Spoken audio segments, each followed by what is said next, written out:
রাসূলুল্লাহ সাল্লাল্লাহু আলাইহি ওয়াসাল্লাম সুন্দর একটা হাদিস বলেছে, সুন্দর একটা হাদিস, যে তওবাকারী হাবিবুল্লাহ হয়ে যায়, আল্লাহর প্রেমাস্পদ, আল্লাহর প্রেমিক, আল্লাহর প্রিয় হয়ে যায়। বলেন সুবহানাল্লাহ। আমি একবার বলেছিলাম না যে আল্লাহর খলিল হওয়া, আল্লাহর হাবিব হওয়া পার্থক্য আছে। খলিল হলেন যিনি আল্লাহর প্রেমে পড়েন, আর হাবিব হলেন আল্লাহ যার প্রেমে পড়েন। বলেন সুবহানাল্লাহ। খলিল যিনি আল্লাহকে ভালোবাসেন, হাবিব যাকে আল্লাহ ভালোবাসেন।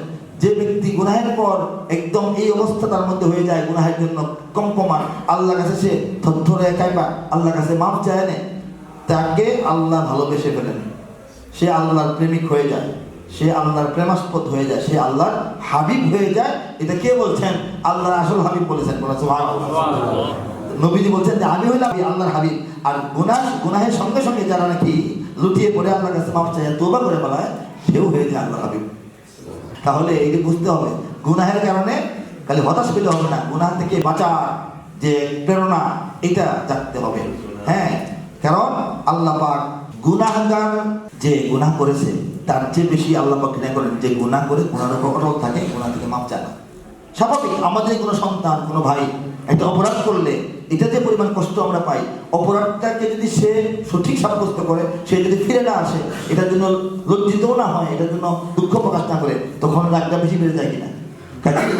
আবার দেখেন, আপনার সুসন্তান সব কথা আপনার কথা মতো সে চলে, ভালো, তাকে কিছু বলতেই হয় না, সে নিজেই ভালোভাবে চলে, আদর্শবান, নীতিবান, খুব সচ্চরিত্রবান একজন বাধ্যগত সন্তান। এই সন্তানটার প্রতি তো আপনার মনটা খুশি, অবশ্যই খুশি। আরেক সন্তান উল্টা, তার প্রতি আপনার মনটা খুব দুঃখে ভরা। কিন্তু বাস্তবতা একটু চিন্তা করে দেখেন, কথাটা সত্য, যদি আপনার অবাধ্য হয়ে যাওয়া সন্তানটা বাধ্য হয়ে এসে আপনার কাছে মাপটা চায়, একদম মুমিন মুসলমান হয়ে যায়, তখন কিন্তু এই আগে থেকে যে বাধ্য সন্তান, তার চাইতে অবাধ্য সন্তান বাধ্য হয়ে গেলে তার প্রতি খুশিটা বেশি লাগে। ঠিক কিনা বলেন? তো যারা গুনাহই করে না, যারা কোনো গুনাহই করে না, তাদের প্রতি তো আল্লাহ খুশি।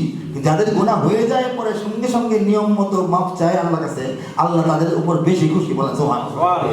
অবাধ্য সন্তানকে বাধ্য আকারে ফিরে পাইলে বাবা মা যত খুশি হয়, এমনই আল্লাহ পাক অবাধ্য বান্দাকে বাধ্য আকারে ফিরে পেলে খুশি হন। বলেন সুবহানাল্লাহ।